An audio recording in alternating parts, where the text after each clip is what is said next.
Real Talk Radio. Warchant TV begins right now. If you're watching on Warchant TV, make sure you like and subscribe. Great to be with you. I guess I should say as we start the show, not only it's brought to you by Register Sausage here, but Happy New Year, everybody. As you can see, we're in different locales. Still getting back to norm here probably next week, but it's always good to be with you. And thanks to Register Sausage. Hello, boys. Happy New Year. Jeff. Hey, guys. What's going on? How are you? How's your New Year start off? Pretty good? Better than yours, buddy. Better than yours, I think. It's a safe bet. By the way, I screwed up. Yay, sausage! We should have like a little like COVID caption or something under Corey, or like just a color around his box or something. He's in the protocol. I'm in the protocol. Yeah, I tested positive a couple days ago. Mild symptoms. Feeling better now. I don't know how I sound. I probably still sound congested, but I do feel better. And just hoping to get back out there on the streets pretty soon. Within the next 5 days or so. Man, I was listening back to when I during the break when we were driving up to North Georgia, the family, we took a little trip, and I listened to a little bit of the headlines from before the break, and Jeff and I just sounded like complete ass because we were both sick, but apparently not with COVID. We don't think. But then you went out and did the real thing. You went out. You had to go big or go home, and you went big. I did. I was like, I want to see what all the fuss is about. Everybody else is doing it. My son had it, so here I am with COVID, quarantining away, living the life. Well, you were destined to get it once your kid got it, so that was the end of that. Yeah, but that wasn't from him. That's the thing that's not problematic, but a little bit frustrating is I didn't get it from him. But I don't know where I got it from. But he was 10 days out of quarantine by the time I touched him. I didn't really touch him. Well, by the time I hugged him, it's a weird thing to say. And hung around him, and so it wasn't him. But it's out there, guys. Be safe. Just do what you got to do. But Register Sausage is never in quarantine. Yeah. They're always part of our protocols here at Seminole Headlines. And it's a new year, same great sausage. Registermeats.com is the website. Unless you live in, man, I looked at their website the other day, the list of locations, and it's like the COVID map. I mean, Register Sausage locations are now across Central Florida, Northeast Florida, over to Alabama, up into Georgia. I mean, there's tons of locations for Register Sausage. But if you don't live in one of those areas, you can order it and registermeats.com, and they'll deliver to you with ice and keep it fresh, and you won't regret it in 2022. The only question I want answered from you two gentlemen, we haven't had a chance to talk during the holidays too much once we did our final shows. Terrell Dawkins, he's on campus. He's going to go ahead and sign with Florida State today. We know that. Ira, go ahead and break that down or put the text into Langston, and let's get that confirmation. What are we doing here? Terrell Dawkins is one of the defensive linemen that they're pursuing. He's a NC State transfer. I do not have the breaking news, Jeff, that has happened. But, yeah, they're pursuing a lot of options on the defensive line, and he's one of them. And, they've done a lot of – I mean, since the portal has since it's opened or since they've hit the offseason, I mean, Florida State's already got 5 or 6 guys, receivers, offensive linemen. They got a safety out of Louisville. So they've done a nice job so far. But defensive end and linebacker are the 2 spots that they really have to hit up here as it closes. Every day I get up, I go to warchant.com. Butt o'clock in the morning, sip my coffee. I go straight to the Langston page. No offense to you two fine gentlemen. Right. I'm looking to see the chats to see what he's breaking because I know how you guys are doing, but you can't help this football team. I need Langston out here pulling his weight. We need to get some guys in here. The time is now. Let's go. Defensive ends, linebackers, defensive tackles. I know we've made a push for receivers. Got it. I feel good about the 6'7" kid from Arizona State. But let's get on the ball with the defensive linemen and defensive ends because that's the only way we're going to have a winning record next year. Well, they went and grabbed the receivers, though. The weakness on the offense, they went and attacked that with vigor. So now they turn their attention to the defense. And I don't think they turned away any defensive linemen to go get a wide receiver from the Pac-12. I don't think they did that. But, yes, now the attention all turns to – in my opinion, it all turns to the defense. You would like one more lineman. You'd like maybe a quarterback. But – man, yeah, defensive line is where they need to go hit it. It would be cool.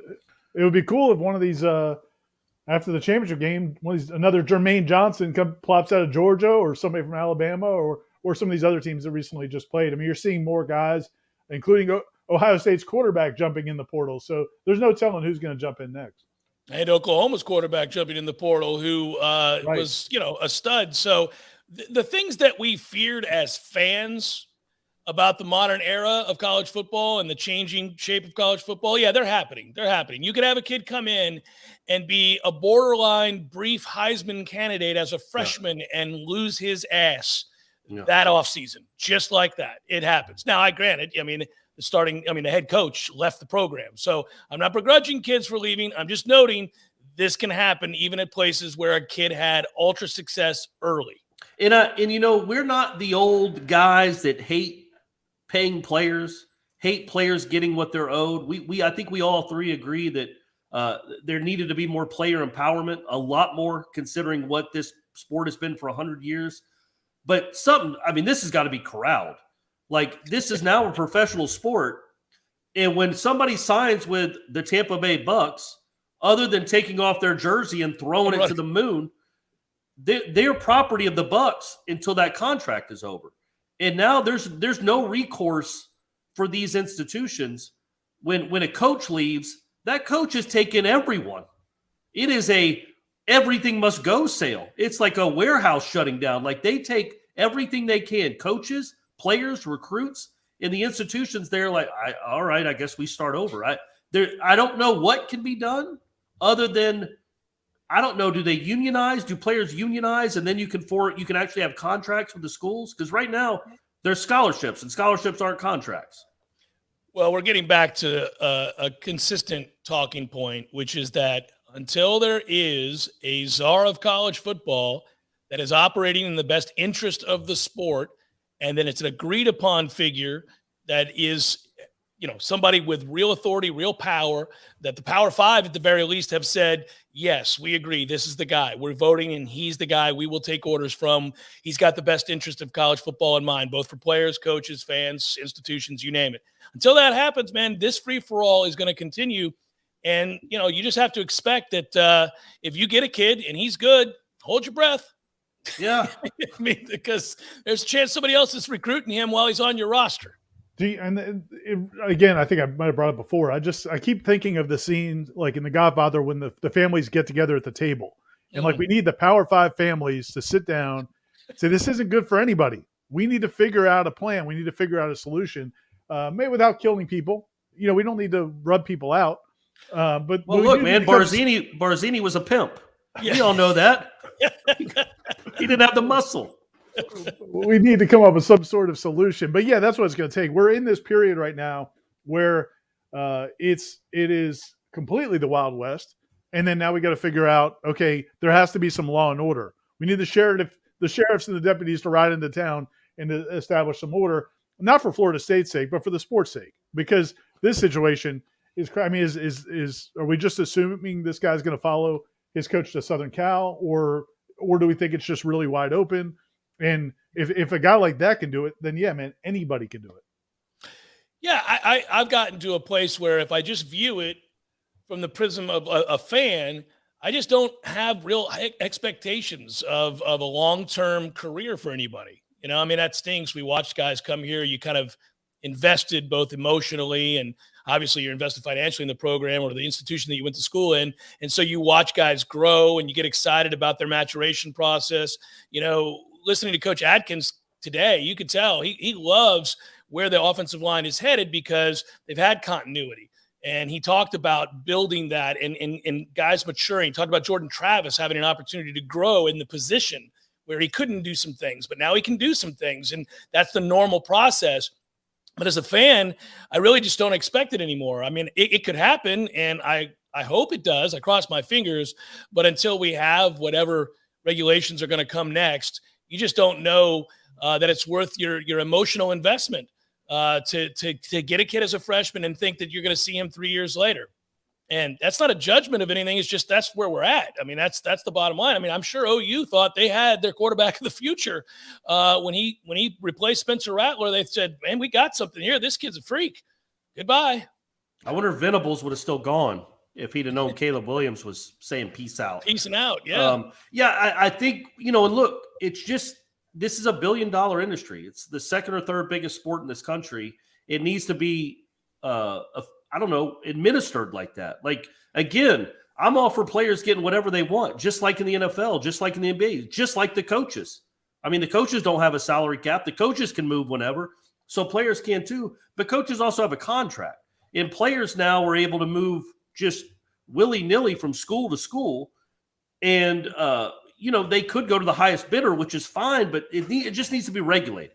We need to figure out a way, and I don't know if it's going to be 2 or 3 years from now. There needs to be a way to regulate this, or you're going to lose the casual fan. There's all, like you pointed out, there's already a pro football league, and it's a lot better than college football. Yeah. It's run a lot better than college football. Yes. So there's every team every 3 or 4 years has a chance to win in the NFL. That ain't the case in college football. It's just going to alienate more and more fan bases to the point you're only going to be left with 20 schools that really care, and you don't want that. That's not good for the sport. I did like what – I know. Go ahead, Jeff. No, I was just going to say, that's why I just keep reiterating. The czar of college football, as elected by the Power Five, who has college football's best interest in mind, would step in, Corey, as they do in the NBA, for example, or they have in the NFL before. If you see something that is lopsided in terms of a trade or an owner who's just trying to remove assets and sell, you could step in and say to the SEC, look, man, the SEC can't just play the SEC. The rest of the country plays college football too. It's not good for the sport if Oklahoma and Texas leave the Big 12. Now, maybe people don't want that. Maybe they do want teams to be able to leave whatever conference they're associated with. But bottom line is that would be one of those big-time decisions where a supposed voted-in czar of college football would have to stay yay or nay on that kind of movement and whether or not it was best for the sport. And then, obviously you get – it all trickles down from there when we talk about player movement, coach movement, and all that. I did think it was interesting the way Alex Atkins talked today, and we'll talk a little bit more about our interviews with Coach Atkins this morning that people can find at warchant.com. We have the full Q&A transcript and also the video. But he pointed out specifically when I asked him about the transfer portal and their approach to it, he really went hard after the fact that, look, our number one goal is to develop players and to sign high school players and develop them, because he was sending a message. I'm sure this is a conversation they are constantly having with the players on their roster, not just the offensive line anymore, because now he's the offensive coordinator, but at every position on offense. Look, just because we went and got a receiver doesn't mean we've given up on you. Just because we went out and got a couple offensive linemen doesn't mean we've given up on you. We're going to keep developing you, because the last thing they need is to bring in on the offensive line Caden Lyles and Bless Harris, and then have 2 or 3 of the young offensive linemen bail because they think, oh, I'm being recruited over. Same thing at wide receiver, same thing at every position. So that's an interesting part of this that is going to have to be watched as well. Yeah, guys, it's the reality, right? I mean, they are being recruited over. They've got to develop quicker. They've got to get better because they need help immediately. Yeah, man, so but it's that balance. Oh, I know. It's a balance they have to strike. But yeah, they're not bringing in the kid from Wisconsin to compete for a job. They're bringing him to start.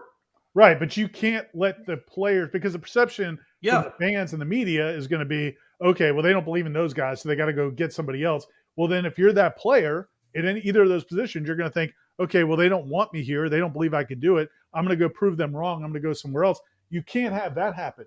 You need those underclassmen to stay and continue to develop. So I just think it's interesting that Atkins chose this forum, his first public comments, to really kind of beat that drum. I was impressed with Alex Adkins today. For a lot of people that did not get to sit in on the press conference this morning at 9:30, I thought he was fantastic. And we already knew he was cerebral. We already knew that the way he approached the job was something that I think if the average fan got to hear him talk and listen to his insights about his career, about offensive football, about his relationship with players and coaches, they would immediately be very excited that he was chosen to be elevated, because this is a guy that the three of us, and I think most who covered this team, this program, have been very impressed with from day one. Right around the middle of the season, there began to be whispers that if there had to be a move that was going to be made, if Dillingham did leave, we all immediately said, well, I tell you what, priority number one would be to make sure you keep Adkins, and that would mean you'd probably have to elevate him to some degree, at least in title, and they have, and I'm impressed with him. I just, every time I hear him talk, I think this guy is the real deal. Yeah, he's super. I mean, he's definitely a super sharp guy. And he did give some insights into how things are going to work, because a lot of people had questions about an offensive line coach being offensive coordinator. He explained that he is going to be still on the field coaching the offensive line. He's going to be coordinating the offense the way a lot of coordinators do when the head coach calls the plays. He'll be the one he'll meet with the head coach and the other position coaches. They'll put together the game plan. He'll draw it all up, get everything ready. But then on game day, Mike Norvell is going to be the play caller, which is different than what we saw the last couple of years. When Norvell was at Memphis, he was the play caller. But I think part of getting Kenny Dillingham to come over from Auburn was letting him call the plays, at least the vast majority of plays. I don't remember any game where I could tell that it looked like Mike Norvell was actually calling the plays, for better or worse. Now it's going to go back to Norvell calling the plays, Atkins being the coordinator mostly from, probably from Sunday to Friday, getting things in order and getting it prepared. And then Norvell actually be the play caller. And they'll have somebody else up in the box helping them out, probably Tony Tokars, the quarterback's coach. Don't we think that's what's going to happen, though, that Tokars will be up in the – I mean, they got to have somebody up in the box to give Norvell some eyes, right? Because Adkins, I mean, he's got a job on Saturdays, and it's not calling plays. It's making sure his guys can block.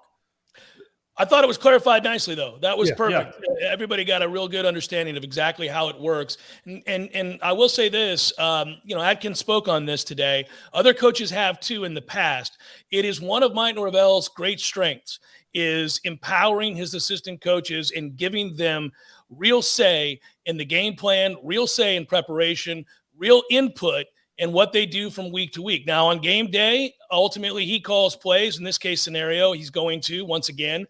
And also, of course, he's the head coach, so he can override anything he wants during the week. He will take your suggestions. But all of those coaches that speak about Mike Norvell talk about how much they feel like their voice is heard.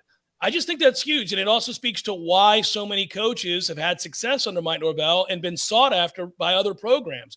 It's just a feather in the cap of Mike Norvell. Now, listen, he's got to win games. Ultimately, at the end of the day, we can speak glowingly of Mike Norvell until the cows come home.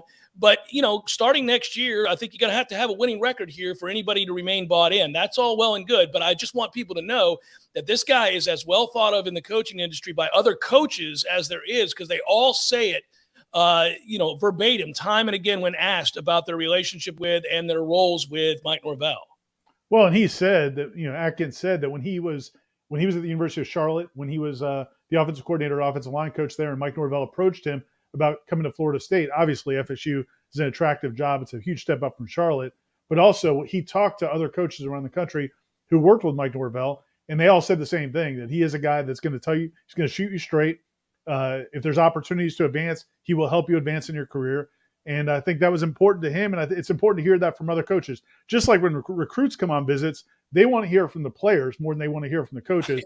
I think it was important for Alex Atkins to hear that from other coaches. Now, here we are 2 years later, Kenny Dillingham moves on, and Atkins has proven himself on the staff, and Mike Norvell's rewarded him with that position. Now, other coaches around the country will see that. And then when they're looking at positions, they'll be more interested in Florida State because you do get promoted from within. I'd still rather have Saban. Fair point. Just saying. I'd rather have the money that the Texas A&M faithful are pouring into recruiting classes. God bless them. God bless them. You haven't won anything in 80 years, 90 years. It's 1939 was the last time they won a national championship. Yeah, that's all I'm pointing out now, though. This is the moment they've been waiting for at Texas A&M and many other schools who have more money than sense, right? This is the time they've been waiting for, because it seems now more than ever those recruiting classes are going to be made up of people who are able to promise large sums of money for the most amount of 5 stars. Yeah. And that's why Florida State fans will continue, along with countless others, hundreds of other universities, will remain frustrated, knowing that really the best they're going to do in the very near future is to maybe compete to win the ACC. They've got a ways to go before they can field a team that could line up with the team that Kirby Smart's put together at Georgia using the same methodology, Alabama, and soon to be Texas A&M. That class is absurd that he's put together, and there's probably 2 more 5 stars coming. And that's all NIL, that's all money, that's all commitment, quote unquote, to the process. I think we should break for a moment. Seminole Headlines, 93.3 Real Talk Radio, Warchant TV. Oh, we just disappear. I think I'd want to be I don't know what I'd want to be, a boat captain or a cowboy. You know how to use a lasso? No. You'd have to do that if you were a cowboy. Yeah, but I've never even been on a horse. It's not my place to be on a horse. I agree. And the horse thinks you. Gordo's, bringing the flavor and flair of Cuban food to Tallahassee since 1996.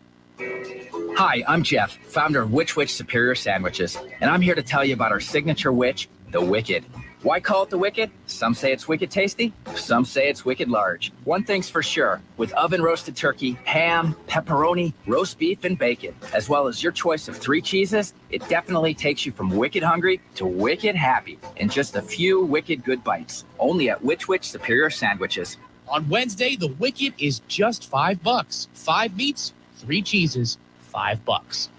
Jerry's Famous Cigar Shop and Lounge has been serving Tallahassee now for over 27 years. And with the addition of their beautiful new location on Cary Forest Parkway a few years back, Jerry's has the largest selection of quality cigars in Tallahassee. So come relax with their large walk-in humidor, state-of-the-art air purifiers, and spacious lounge with over 35 comfy chairs. Jerry's Famous Cigar Shop and Lounge, Tallahassee's fine cigar destination for over a quarter century. There are endless options for storage sheds, carports, and gazebos from Southeast Portable Buildings. Put all your lawn equipment in new sheds so you can get that pool table and flat screen TV in your garage. Convert a storage shed into your very own happy hour place. 2 for 1 all day long. Want to try your hand at brewing your own beer? Get yourself your own brew barn. Looking to grow marijuana and get in on the game? Get yourself a grow shed. From she sheds and man caves to repair shops and trophy rooms, the possibilities are only limited to your imagination. Visit Southeast Portable Buildings today. This is an insurance market alert from Barbara at Faircloth Insurance in Tallahassee. A few months ago, I asked you to contact your legislators to help stop the skyrocketing property insurance rates in Florida. Other states average 2 lawsuits per day on property insurance claims. Florida has 384 per day. The property owners of Florida are being taken advantage of, but it is not by the insurance companies. The companies are paying out 10 times the cost of a claim or more that would have been paid anyway. People are canvassing neighborhoods, knocking on doors, suggesting that the property owner may have some damage. The property owner innocently signs something that turns all control of any claim settlement to an attorney that becomes the person designated to get the claim check and who controls the disbursement of the claim payment. If we want these rates to go down, we must reach out to our legislators and let them know how unaffordable home insurance has become and that we want them to support reform that will fix the issues. This has been an insurance market alert from Barbara at Faircloth Insurance in Tallahassee. This is Dr. James Ryan Finn from Finn Chiropractic. The number one myth about chiropractic is you don't have to take care of your spine until it hurts. Most patients come in with symptoms, neck pain, back pain, headaches. Those are not the cause of your problem. That's the result of your problem. So unmask the cause of your problem at Finn Chiropractic through the Phenomenal Health Examination. So if you're a loved one or having neck pain, back pain, or headaches, don't mask the symptom, unmask the cause at Finn Chiropractic because your chiropractor loves you and there's nothing you can do about it.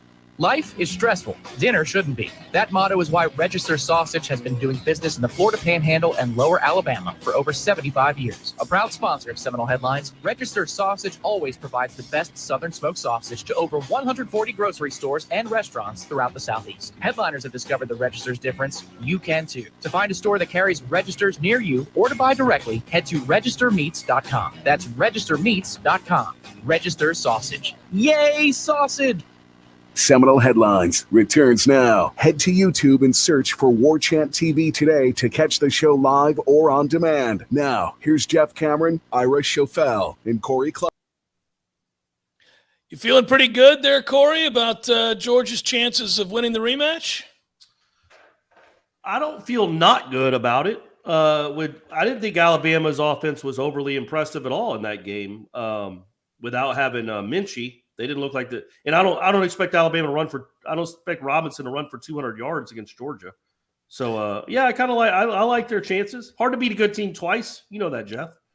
I do. I took Georgia at the start of the season at plus 800 to win the national championship. So that would be a nice payday, and I would be happy for you, of course, too, Corey. Are you going to hedge it? Are you going to hedge that bet? No, because I like Georgia to win. I'm convinced that they're going to win, in fact, but not for the reasons that you gave. Listen, Alabama couldn't move the ball against Auburn either, and they turned around and lit Georgia's ass up for anything they wanted. But I do think that Georgia did a lot in this game to improve Stetson Bennett's confidence, and I believe he'll play better. He really was the root of the problem.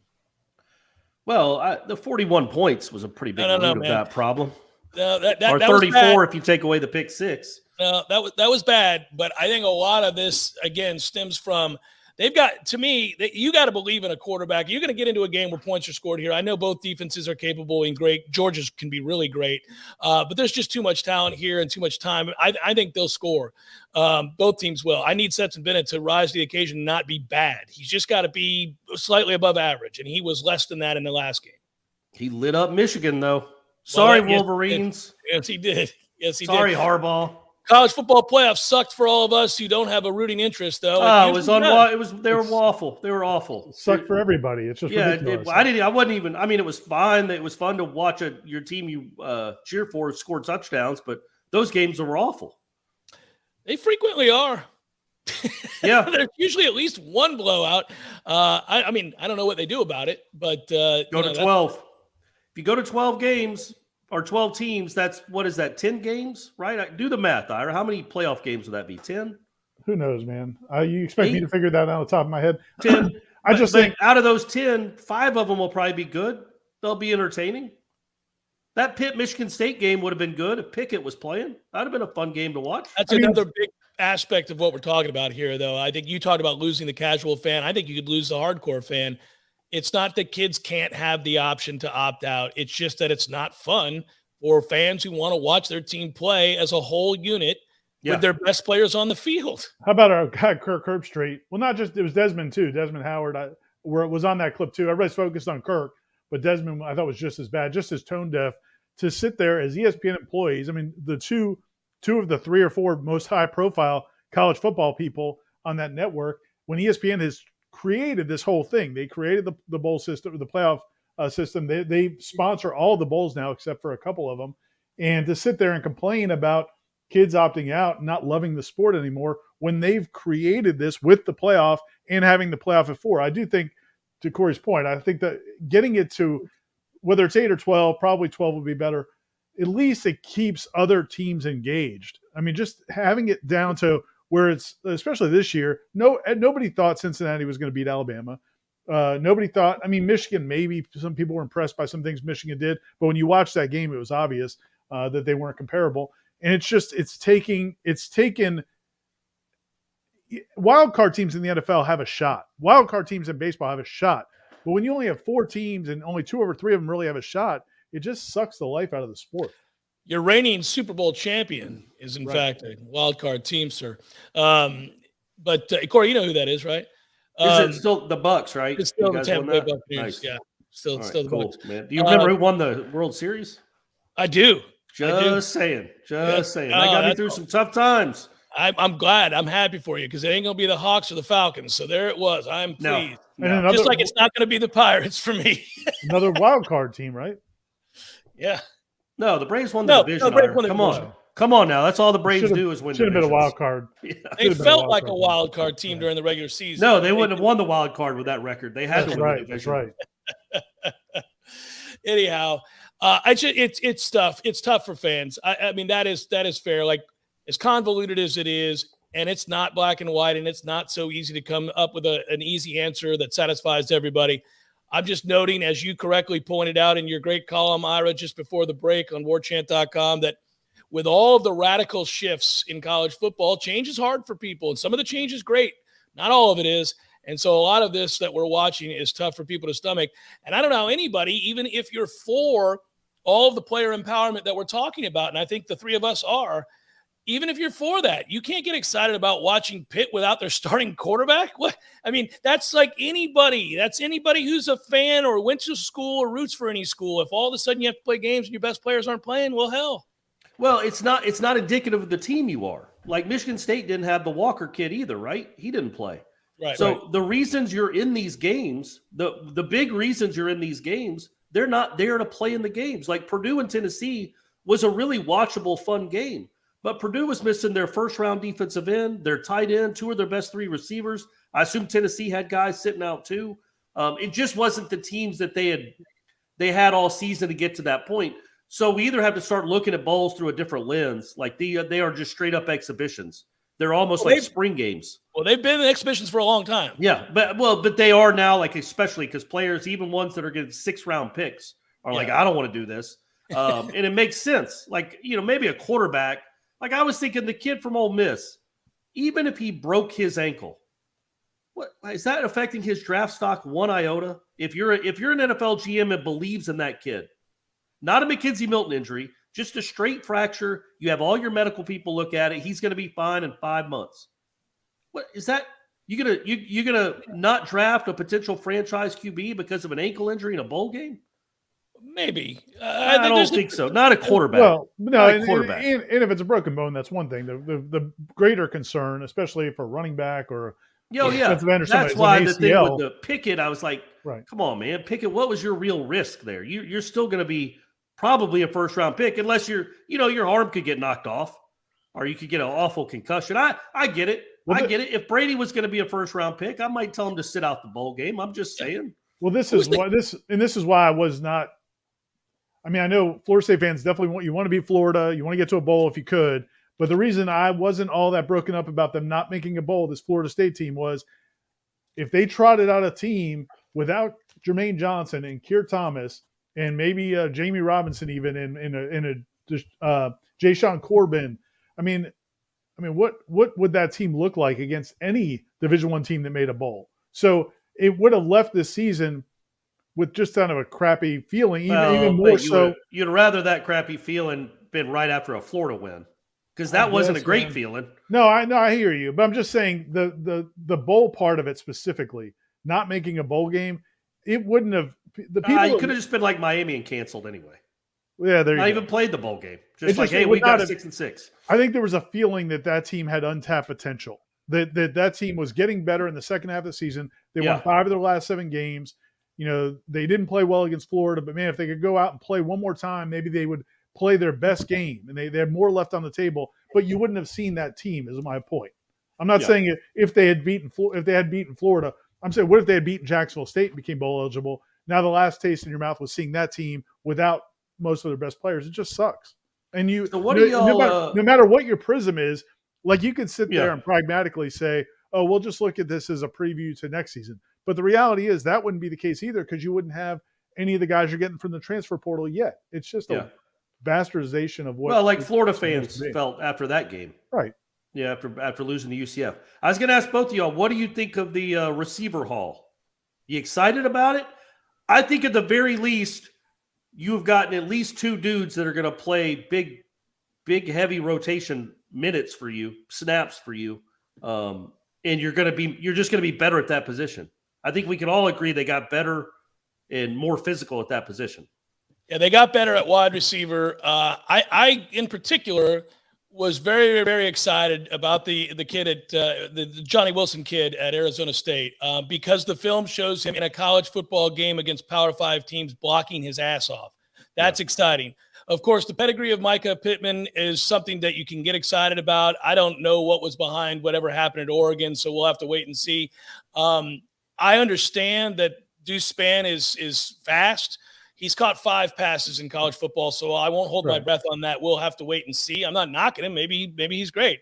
He's got 5 passes for Illinois. I don't know if he's any good as a receiver. I know he's fast. The other 2 dudes I'm more excited about, in particular the Arizona State kid, because that guy loves to block, and they need guys who block out on the perimeter with the quick game. So I'm excited about that. And then I think I'm not discounting his potential as a receiver, as a catcher, and a route runner either. I'm just saying that guy comes in with a football mentality that's going to help your team right off the bat. I'm very excited about him. I like Pittman a lot too, though. I mean, I think that you see the glimpses of what he can do, and he's actually a receiver. His dad's a receiver. Return punts too, Ira. So but his dad's a receiver, his brother's a receiver. He grew up in a family of wide receivers, and they had an offense that I think is legitimate. He didn't like being in an offense where they were going to run the ball most of the time, and it was a conservative game plan. They didn't have great quarterback play, and I think it's exciting to him to be in an offense that wants to pass more. Now, Florida State's not a wide open passing attack either, but I think better maybe than what he was getting at Oregon. And again, man, you just look at what they've been lining up at wide receiver for the last 3 or 4 years. I mean, good grief. He's going to be a huge upgrade. I think he starts from day one. I think Johnny Wilson's a big part of it. And then if they can develop the other kid, I think that's a big deal. Now, it's going to take some time to develop. You don't move from playing quarterback probably your whole life. Although he is a Lakewood guy, You had to be excited about that. Well, he's got the pedigree to be dominant. There's no Right. doubt about that. I mean, coming from where he came from, playing against the kinds of guys I played against, Ira, as you well know, Right. it leads to greatness, whether it's in the broadcasting realm or on the football field. Correct. I wonder if he had your locker. You think he got That's the enshrined. locker? It's enshrined. They don't let You anybody can't. have You're that. not allowed. Thank you, Corey. I didn't want to say it. Right. I didn't want to go there. You jumped in. That's like somebody asking if somebody has Warwick Dunn's locker. Right. Come on, man. Not quite the same, but They're yeah. still letting people use William Floyd's locker. But that Jeff Cameron one. Williams' locker was 2 down from mine. I don't know if he ever got the same recognition. Now, certainly he went on to have a better NFL career or an NFL career period. But the point is, I don't know if they ever bestowed that upon him. I was also a team captain, Ira, so there's that. Yeah. There's that. Right. I was going to – so when – say Deuce – what's his last name? Span? Mm-hmm. He catches an 80-yard touchdown. He gets a little slip screen, busts through the defense, and he's at the midfield. Does Deckerhoff say deuces, or does he say the deuce is loose? Well, he said the deuce is loose before back in the day. Oh, he has. Well, for who? Antone Smith? Antone Smith. Oh, okay. Well, then he needs to go deuces. I think deuces is a good – because that's what you're doing. You're saying peace out as you score a touchdown. Ira, as soon as I ask a thought-provoking question like that, you just look down at your phone. I was listening to your conversation. I was listening to the conversation. Okay. Jeff answered it, and I thought he answered it accurately. We all have to answer your questions? Well, yeah, it was to both of you. What would you go with, deuces or the I deuces think you loose? care I about think it the more deuce than is Ira. loose. Yeah, deuce Yeah. is fine. I think you care about it a little bit more deeply. We're going to let you vet it yourself, just orally. Go ahead and work it out. And you were going to come to the conclusion you were going to come to. So Right, correct, Yeah. correct. Yeah, the deuce is loose, probably, but I like saying deuces as you're going into the end zone. You're still holding out hope for the Sean Gone backfield, which apparently It's done.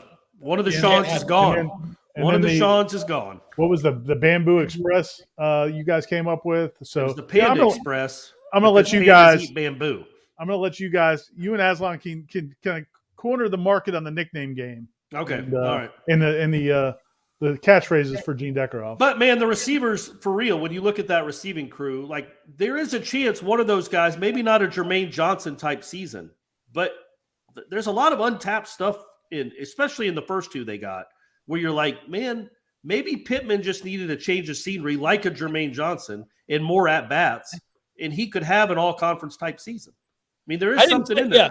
I don't want to make it sound like I'm not excited for his potential, but I'm excited for his potential. We'll see. I'm more excited about what I've seen from the Arizona State kid. But I listen, Pittman, his dad played on that Bucks 02 team. I remember that, and obviously we know who his brother is. So yeah, I mean he's a freak of an athlete. Has to be. That entire family is. So I don't have any doubt that he's got ability.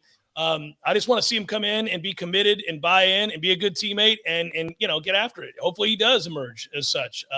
I don't know what went on at Oregon. I mean, it's a weird thing to just be unhappy with an offense and then be like kind of shut it down in season. It was the very end of the season. It wasn't like it was like, I think 10, 11 games in, something like that.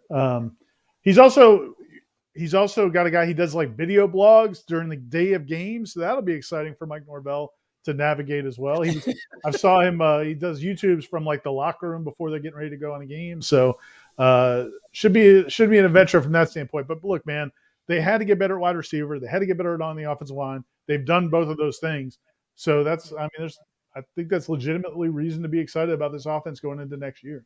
That's why I began the broadcast with, let's get this information out about all these guys signing up today and tomorrow on the defensive line, defensive end, linebacker, because I agree with you. They've made strides on the other side of the ball. Seminole Headlines, 93.3 Real Talk Radio and Warchant TV continues in a moment.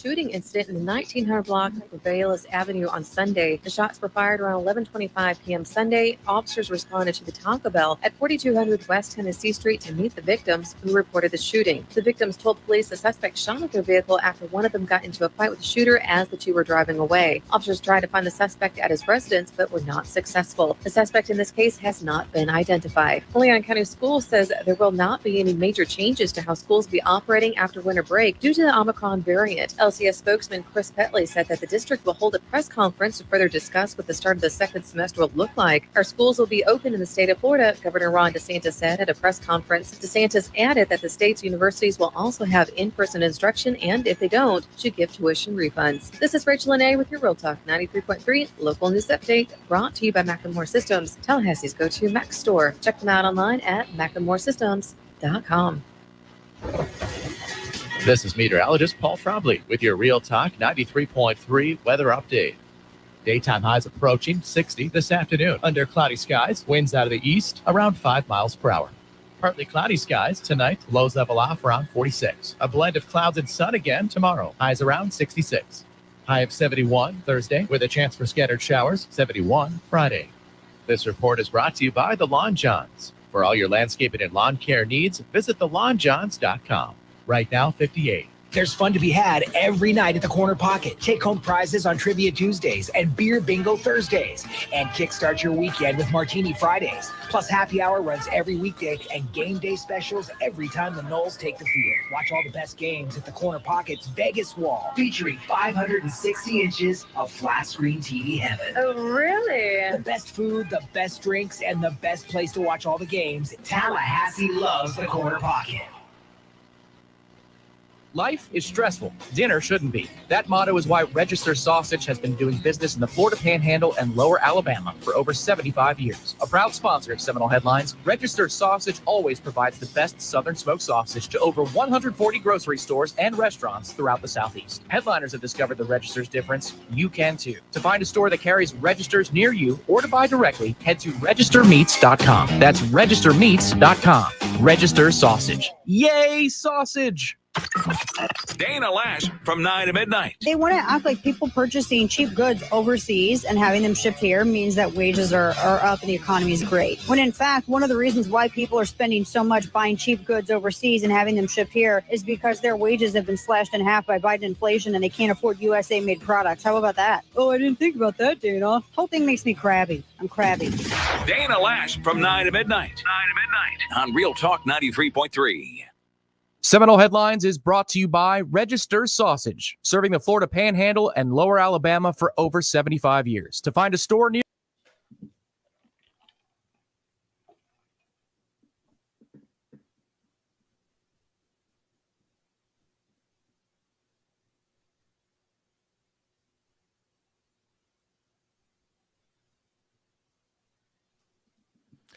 By the way, fellas, I got to give Ryan credit here on the chat. He wants to know if Leonard Warner can get NIL and Social Security at the same time. Obviously, good news for Florida State, though, that Leonard Warner is coming back. Sure. Yes. I mean, jeez, Ira. I mean, good look, grief. It's like you talking about Travis Hunter all over again. That sounded a lot like something Corey says about viable players. I mean, look. Leonard Warner played linebacker for 3 years, was not very useful as a linebacker. They got him to move to defensive end. Took him a little while to get that position. Then he gets hurt and sat out for a year. I mean, yes. I mean, hopefully it'll be helpful. He's going to be like having one of those BYU kids.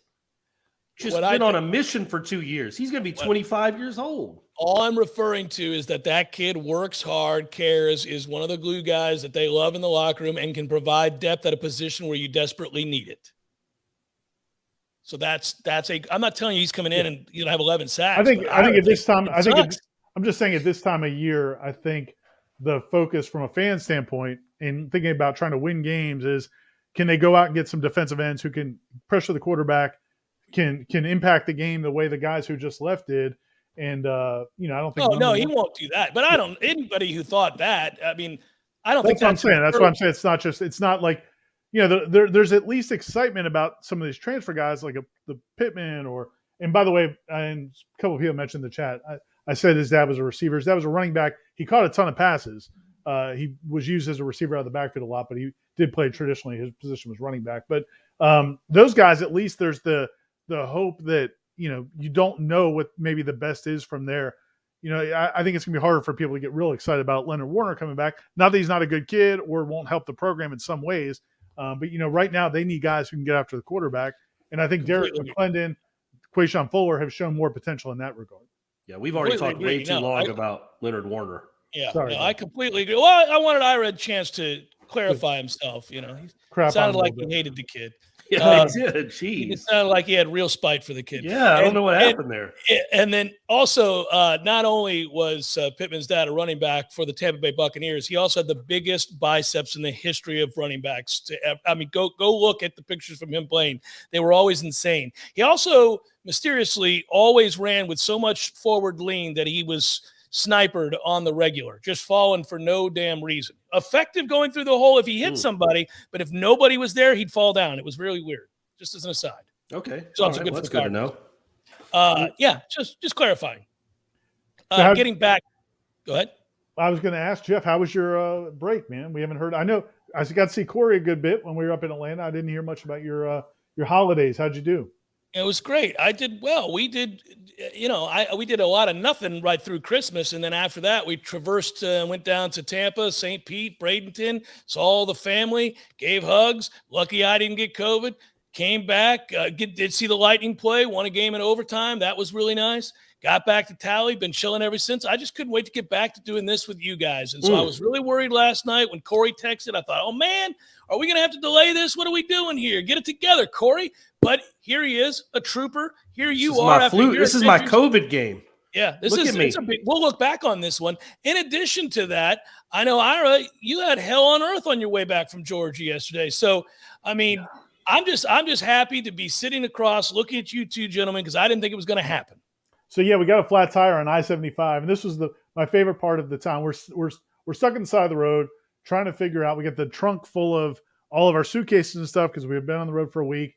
And anyway, it was a long story. I was calling AAA because I'm not man enough to change my own tire on a car. As you should call AAA. It's a beautiful thing. Yes. But you were too close to the highway to get out and change your tire. Anyway, so it was kind of a nightmare. But anyway, the best part though was at one point one of my kids goes, "Can't you get on Twitter and ask people to come help you or something?" Like somebody's just going to see it on Twitter, happen to live near Macon, Georgia, race right out to I-75 and change our tire. I bet there'd be somebody out there that would help you, man. I bet if I did that on the way down to Tallahassee and be like, guys, I'm stuck between Tifton and Moultrie. Please, anyone. I bet somebody might come to my aid because I don't have AAA. You don't need it. You're not. I don't drive enough.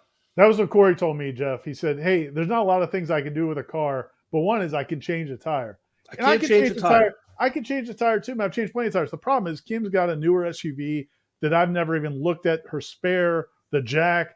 It's not like the old days with the jacks that everybody knew how to use. They're all either scissor jacks that are different. It's just wasn't feeling real confident enough to take everything out of the car to then try to fail miserably in changing a tire right next to the side of the road. So I want to know how many hours you sat and waited on AAA. It was going to be a while, but you know what happened though? Thanks to our friends in Georgia, Corey's Fine State, they actually have a highway assist program. And before AAA could even get there, that guy came and stopped and he helped me and we were on our way. Nicely done. Nicely done. That's how we roll. That's how we roll in the Peep State. Yeah, AAA was they're great, man, when you're in town. They're great when you're in town. When you're out on the highway in the middle of nowhere, it can be a little bit of an adventure. Yeah, that's why I asked the question. So I'm glad you were assisted because if you're in the middle of nowhere, you're going to be waiting for hours on end. Although that story I just got done reading about people up in Virginia spending the night in their cars while it's snowing. No. Can you imagine 15 hours in the same car in the same lane? They're still there. Remember, no. And it's not that usually doesn't happen up north. If you're in DC or New York or Virginia, usually they know how to handle ice and snow. Corey, you remember your guys' blizzard in Atlanta a few years ago. That's a totally different ballgame because they don't know what to do. They're not prepared for it. It's weird for it to happen in a state like Virginia on I-95. Usually they would figure it out quicker. But with the Atlanta people should have called AAA. The thing with the Atlanta one, people just got out of their cars and just walked home. Chipper Jones came and got Freddie Freeman on his snowmobile. Only Chipper Jones would have a snowmobile in Atlanta. Just for the one day every 20 years that he can use it. I got stuck on I-95 a few years back for 2.5 hours, and I thought I was going to hurt somebody. I can't imagine 15 hours, 16 hours straight. Also, I thought about if you ran out of gas or you had to turn your car off and it's freezing cold, man. Yeah, you're with your family. No danger. Yeah. No, that's not good. That said, that's why you don't live up in those states. But I did get to spend time with Corey a little bit for New Year's, and I was with him as Georgia was pummeling Michigan in their game. And the best thing about watching a football game with Corey is his team's up by 25 points, whatever it is. He thinks they're going to lose. 7 minutes to go in the fourth quarter, and he's bitching about every call, everything that they didn't capitalize on this opportunity. Dude, you're going to win. You're in the championship game. Like, relax. Enjoy All right, that's it. enough. Nobody asked you. The hay was in the barn, Corey. The hay was in the barn. It wasn't out the gate. It's definitely in the barn when it's McNamara on the other side having to throw. Yeah, when they know he's pretty they're bad, huh? I didn't watch Michigan a lot this year. He wasn't the answer. No. Not against that Georgia defense. Really, anybody that could shut down the run and you made them one-dimensional and have to throw the football, he's not a dynamic passer. So you kind of just got the sense that they had reached their potential, man. They won the Big Ten. They ended the spell against their rivals. Well, at least Ohio State. They did lose to Michigan State. I mean, this is a big year for Harbaugh. So those Michigan fans had to be happy, even on the wrong end of that ass beating that they just took to Georgia. It's all right. Now the rest of the country, we all get to watch Alabama and Georgia again. It'll be great. And maybe next year we'll get to watch Alabama and Georgia, or Texas A&M and Georgia, or maybe Alabama, Texas A&M and Georgia. We'll have just this 3 games against each other every other year. That's all we'll do here. Yeah. And that's the thing. Like, you guys both have a vested interest. Jeff, you have a vested interest because you have money on Georgia winning the national title. Yes, Corey, you like Georgia as a program. You grew up there. You went to school there. But as for me, like, I don't know. I was trying to figure out, like, what scenario is better. Do I want to see Nick Saban win his 35th national championship? No. Do I want to see Georgia win it with Stetson Bennett at quarterback? I'm not really excited about that prospect either. I do like Kirby. He was nice. I got along well with him here when he was on the staff at FSU. But that was 20 years ago. I don't know him anymore. So it's hard for a casual football fan. I guess you root for Georgia. You can't root for Alabama. Who could root for Alabama? Yeah. But yes, it's like rooting for the Darth Vader or the Emperor. Right. You know, either one isn't great. You don't really have a great rooting interest. And I will say this, I went to Georgia. I'll be cheering for Georgia. No fan base puffs out their chest more for accomplishing less than the University of Georgia fan base. They've won 1 national title since 1942. It is when Jimmy Carter was president. And they've done a whole lot of nothing for 4.5 decades now. And but they think they're royalty. Now they're getting there. Kirby keeps getting them in this spot. They're there, but until they win another one, you can miss me with how you're college football royalty. That's it. I'll be rooting for Georgia. Hour number 2, headliner questions forthcoming. Hang tough, everybody. We'll be right there.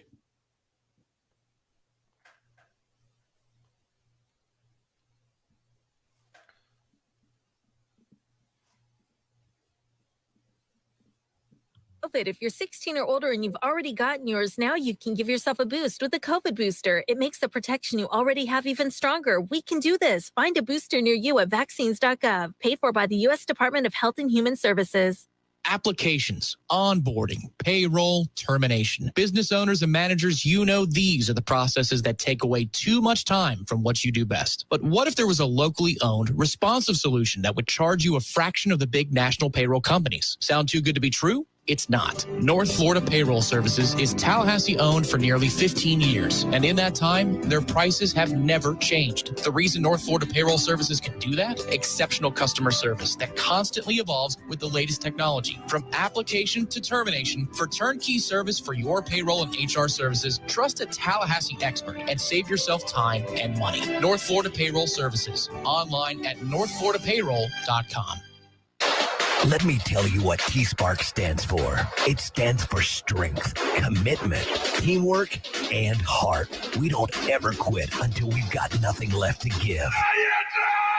Our team is unstoppable. Want a guaranteed win? Call T-Spark Enterprises for your next roofing or construction project. We conquer all peaks. TSparkConstruction.com. License number CCC 1331204. Hey guys, it's Greg Tish here. If you know me, you know how much I love to grill, smoke, and cook outside. With the holidays just right around the corner and the cooler weather, there's nothing better than a backyard fire pit or a custom outdoor kitchen. But where do you start? We start at Hearth and Patio of Tallahassee. They have everything for gas grilling, charcoal, standalone grills, built-ins, custom kitchens, unique high-end fire pits, and you can even build your own pizza oven. And don't forget about maintaining your indoor fireplace. If it hasn't been used in a while, it's a good idea to have Hearth and Patio come take a look at it to make sure it's safe to use. Or you can replace the whole thing and transform the look and style of your room. If it has anything to do with fire, you need to call Hearth and Patio. Write this number down. It's 727-4282. That's 727-4282. Or you can always check out their website to view all their products and services at hearthpatiotallahassee.com. Many orthodontists in Tallahassee can straighten a smile, but at Birch Orthodontics, they're dedicated to providing the finest care possible. The experienced and friendly staff is trained in all of the latest techniques. So whether you need standard treatment like braces or Invisalign, or you have a more complicated case requiring extra attention, Birch Orthodontics is here for you. Set up your free consultation today by visiting birchorthodontics.com, BURCH orthodontics.com, or call 850-877-1692. At Birch Orthodontics, they create beautiful smiles that last a lifetime.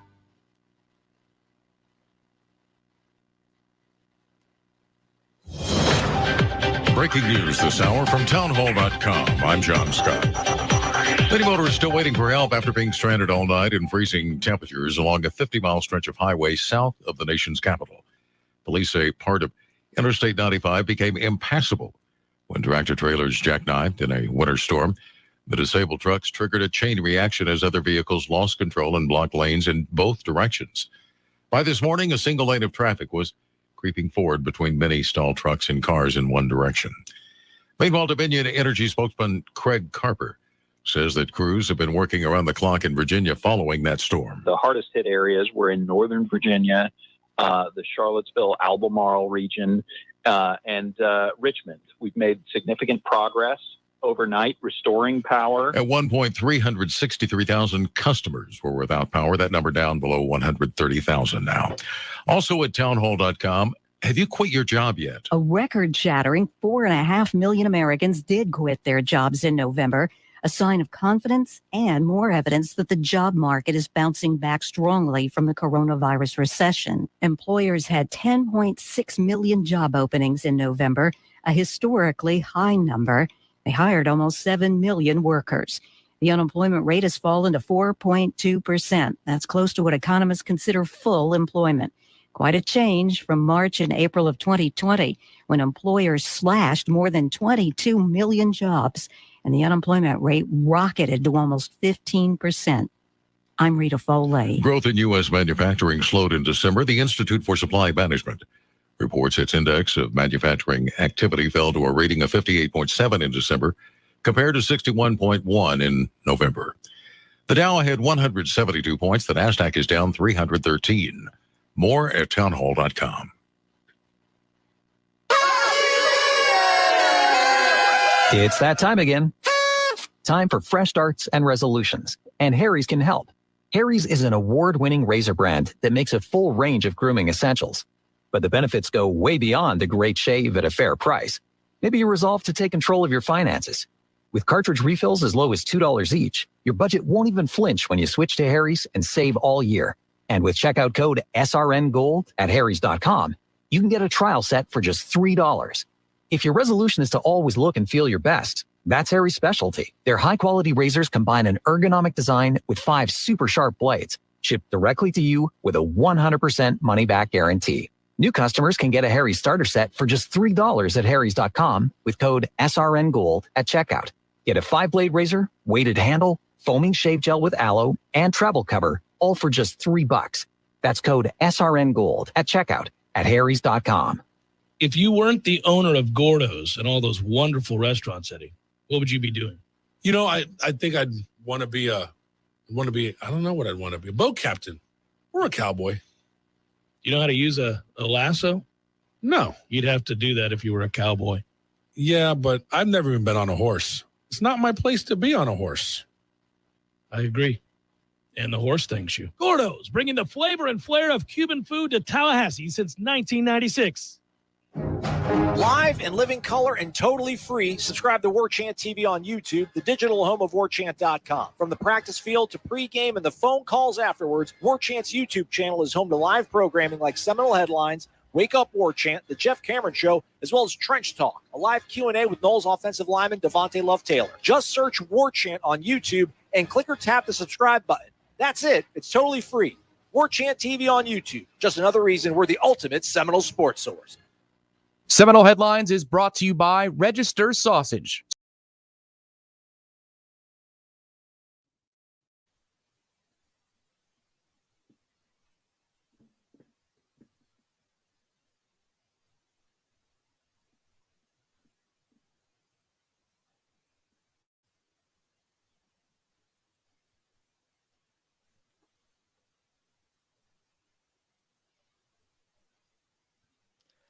Hour number 2, Seminole Headlines, 93.3 Real Talk Radio, Warchant TV this hour. Brought to you by our dear friends at Birch Orthodontics, where the new year will see my youngest son fitted for braces and my oldest removing braces. All from Birch Orthodontics. Yay, Birch Orthodontics always, and we thank her and that great staff for their support. Ira, take it away. It's a circle of braces life. Yeah. One gets them on, one takes them off. It's the circle that my kids went through as well at Birch Orthodontics. If you are in Tallahassee or Leon County, it's really the only place to get your orthodontic work for you or your kids. It's never too late. You can get orthodontic work later in life as well. They do great work. The Invisalign, regular traditional braces in different colors, great customer service, payment plans, free consultations. You'd be foolish to go anywhere else. BirchOrthodontics.com is our website, and call today and they'll set up a free consultation for you. Corey, I got to give you credit for wearing the champion sweatshirt today. Going old school, buddy. Yeah, so my kid Brady has a champion hoodie that he wears all the time. So I thought it would be funny if I bought one for myself and then we could go as twins to certain things just to try to embarrass him in front of his friends. I was going to say, I bet he didn't.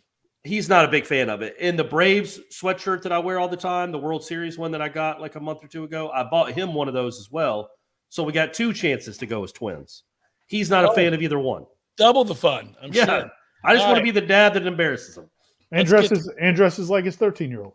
Hey, man. What's the matter with that? Hey, you took shots at my I did. to my daughter on New Year's that's Eve. true. So hey, Jeff, you'll appreciate this. I told Ira's daughter, Alexa, who's very talented screenwriter in the film school at Florida State, or will be. Film school, right? She's in theater school. Theater school. I was like, when you make a ton of money in Hollywood writing these scripts, can you get your dad a new wardrobe? Just a few grand to change it out a little bit. Ira wears what's appropriate for Ira to wear. Like, I think that's his shirt is his. That mean, like, if Ira his game. This was like 2 days after everybody gave Corey grief for wearing a Salt Life T-shirt when he's never. I don't know when the last time Corey's been fishing on a boat. How did you end up with a Salt Life shirt anyhow? I bought it as a joke. Apparently, all my Christmas gifts were to be a joke. But yeah, I like the way it fit. But yes, I was like, this will be funny if I wear a Salt Life shirt up to corner pocket. I'll have conversations that I know nothing about. But it's fun. It'll be fun. It'll be a good conversation starter.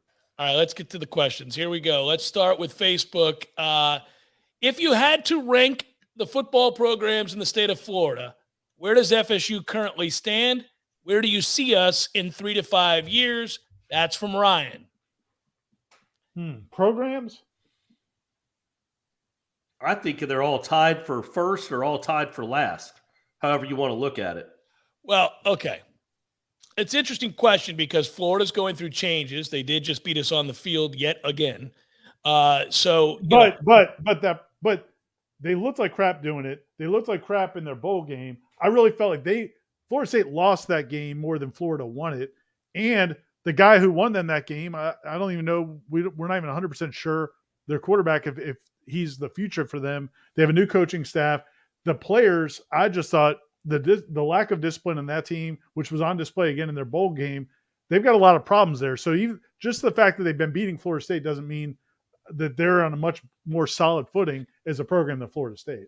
If we're doing the projections for 3 years from now, I feel pretty good. I hear you, Ira. I'm just saying if we were going to submit a ranking at this point, how many years in a row has Florida State lost to Florida, and Florida had better players on that field on that Saturday? Right. I would have to put Florida ahead of Florida State in the immediate. In the future, I'm like you. I lean towards Florida State. I'm sure Florida fans would beg to differ given that they're excited about their new coach. We'll have to wait and see. Recruiting class-wise, obviously, Florida State feels pretty excited. Where are you at? Where are you guys at with Miami? And where are you at with UCF? Don't get me started on UCF. But I do. Miami probably feels the best because I'm sure they believe in their head coach, but we'll see.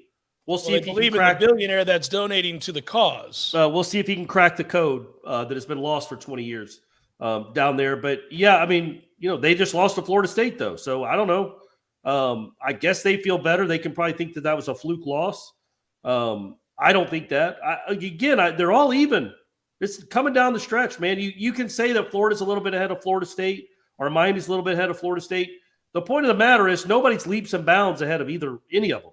Nobody's lapped the other. You're in the race with all of them. Well, that's why it was still important that they do well. That's why so many people were excited that it was an opportunity for Florida State to spring ahead because Florida's in a state of disarray, in flux at the very least. So is Miami. Florida State had stability within the coaching ranks and an opportunity to seize a recruiting class that would separate them. They still had a good recruiting class, but it's not the one they thought they were going to have. And I think that's why people were wringing their hands. But to your point, Corey, yes, the stretch between 1, 2, and 3 is very marginal, to say the least. Yes. Yeah, I think the advantage Florida State right now has is continuity and consistency, and the fact that they've got a staff that's been in place for a couple of years to move forward. But kind of going back to the same comment we made before, we were talking about with the portal. Part of the excitement about the portal is the unknown, and so if you're a Miami fan or a Florida fan, you're excited because maybe Cristobal is the answer to all their problems. If you're a Florida fan, maybe this guy kind of takes you to a different level that you didn't think you were going to get to with Dan Mullen. For a Florida State fan, you're like, okay, we're in the middle of this process. So there is something positive about the fact that the staff's been together for a couple of years. On the other side, you haven't seen a ton to feel like you've made any kind of major headway to step apart. So I'm with Corey. I think they're all kind of at a pretty level spot. It would have been nice if Florida State could have capitalized on what's going on at Miami the last year in Florida. But we haven't seen a result of that yet. Michael writes, can Nole Nation make a resolution to stop saying fire Norvell? But for real, what do you guys think we should do specifically in regards to the NIL? Because to me, teams like Alabama, Texas A&M, and Georgia simply just give money and put them in commercials. Jeff has said for years, cheat before people even knew what NIL was, and Corey supports pain. So specifically what? How, the mechanisms, et cetera. What does Florida State do to give themselves a chance in the NIL? Real quick, I would just say there's two different steps to this. A first big one is something has to happen with legislation. We have to understand that Florida, the state of Florida, and a few other states are operating a different standard or different policies than the rest of the country. Different set of rules. Yeah, Florida has a law on the books right now where the university can't be part of the process. Like FSU as a university, the coaching staff, they can't help set up NIL deals. They can give some guidance. They can help out in some circumstances after the deal's in place, but they can't actually say that, hey, Jordan Travis, here's a deal for you. Whereas a lot of these schools in states that don't have a law, because the NCAA just threw up their hands at the end of last summer, they can do that. So they can say, hey, here's a deal. Here's a deal with this dealership. You're going to make this much money. Now, they can't use it in recruiting right now. Nobody officially can use it in recruiting right now, whether you're in Florida or Texas or anywhere else. But we all know that, look, I mean, that's probably happening. So the first part of it is a law has to be put in place in Florida to open it up like these other states, or if a national law gets on the books to where everybody has to go by the same procedures, that's one step. The second step, though, is going to be the bigger problem. The bigger hurdle for Florida State is the same reason Florida State, if they wanted to cheat, couldn't pay players as much as maybe some of these schools in the SEC that want to cheat, is because you just don't have necessarily that many boosters and businesses who are going to pour in the money to do it. Now, I think the gap can be closer than what it looks like right now. I don't think it's as desperate as it looks. But yeah, I mean, if Texas or Texas A&M or Oklahoma or those schools with that oil money want to pay players, or Alabama, $1 million a year, I don't know that a school like Florida State's ever going to have the infrastructure to do that. I just don't see that happening. And not many will. Right. Florida State's on the bigger boat in that arena. There's only about 10 that would care enough or have enough money to pay those types of salaries. That's the key. I said it on yesterday's Jeff Cameron show just for giggles. I said, if this all becomes about solely money and who's decided to invest their endless cachet of money into buying the best players and creating a system by which they have a annual recruiting class that is better than everybody else's, well, then nobody's ever going to beat Stanford or Harvard or Notre Dame again. Because all of them have more money than everybody we just named. And imagine if Harvard became a powerhouse. Legitimately, they'd have to care to do it. But I mean, well, and here's the reason Florida State and a lot of schools in their position need this to go to a different structure overall is because those SEC schools and the Big Ten schools make so much money from their TV deals now that they can tell their boosters to not, hey, instead of giving us $2 million, give it to NIL deals. Whereas a school like Florida State, the ACC, the payout is so much less from TV. They need all of that money to go towards the program. So that's where it's not just how much money is flowing into those schools just in general, but specifically because ESPN's paying those SEC schools so much more money than they're paying the ACC schools. They can divert that money to NIL instead of having it go directly to the players. So it's a problem. There's no doubt about it. I mean, there's no way around it. It's going to be a problem for a lot of schools. And that money gap has been a problem for a while, not just with players. It's facilities, coaching salaries, control analysts. It's been a problem for a while now. But before, Jimbo made this comment, before those schools had to do it under the table. They had to do it through nefarious means or whatever, against the rules. But now, literally, if you've got a booster who wants to give $1 million to a school and you just say, no, man, just put it towards a couple of offensive linemen, well, they can do that. Eric writes, happy New Year's, gentlemen. The three of you always seem to have a good time together on air. Insightful, humorous at times while still being professional. Honest question, has there ever been a time where two of you wanted the other to do something that they just didn't want to do? So much so that they took off their shirt, threw it in the air, and threatened to quit in the middle of the broadcast. If the answer is no, which it clearly is since none of you are Antonio Brown, what line would have to be crossed to elicit such a reaction? I've never been a big fan. We did it forever. Was the early morning shows? I almost Antonio Brown did a few times. Like, oh, let's just do it at 8 a.m. Oh, awesome! Whose idea is that? But that's the only one. I can't think of anything else. That would have been great if you just tore off your clothes and stormed off in your skivvies. What were you thinking, Jeff, in that moment? I mean, look, I know you weren't a big fan of it. You and Tom were not a big fan of Antonio Brown signing. No. But he did help you win a national championship or world championship, whatever you call it in the NFL. A Super Bowl. National champion. Neither one of those. He helped you win a Super Bowl. Yeah. So when you watched that unfold, I mean, what was your thought? What was your thought in the moment? I thought, well, that's the end of Antonio Brown in Tampa. I mean, I couldn't have predicted that he would take off his shoulder pads and his shirt and do jumping jacks in the end zone mid-game. But I certainly did first guess that at some point this would end badly because it always has everywhere Antonio Brown has ever been. He's never had a satisfying departure from the organization or his teammates' standpoint because he's insane. And, we can get in, and sometimes worse than that. So, I knew there would be a balance between understanding that, hey, your team gets hurt because he's a unique talent. There's no doubt about that. But also you had to know eventually this was going to happen because it always does. And, I heard a lot of people say it yesterday. I even mentioned that I'm not going to dance on a guy's grave. Obviously, he's mentally ill, but you don't have to tolerate it. You don't have to give a guy 47 chances to make sure he takes his meds. Let's go. You got money. You have resources. Go get the help you need because you're obviously freaking insane. What are you going to do? That was classic. That was classic. Yeah. I don't know if I was on the side of the road at that moment. No, I was not. I came back on Monday, but I didn't see I wasn't watching the game, but I just saw it on Twitter in all the different camera angles. That's the great thing about this era that we live in, where you've got 40 different camera women in the stands with their phones, shooting all the different vantage points of him. I actually did. I'll tell you what I did. I was watching it live when it happened. I was kind of confused about who was over there, and then I realized it was Antonio Brown. And I can't say I was surprised. I turned to my son. I go, well, he's gone. And he said something to me along the lines of, "You sure they'll cut him?" I'm like, "Yep, pretty sure this is a cuttable offense. I don't think you're going to come back from this one, my man." Quitting mid-game and doing jumping jacks in the end zone while your offense is on the field, not a good idea. And that's a wrap on his career. I mean, there's I would not, think.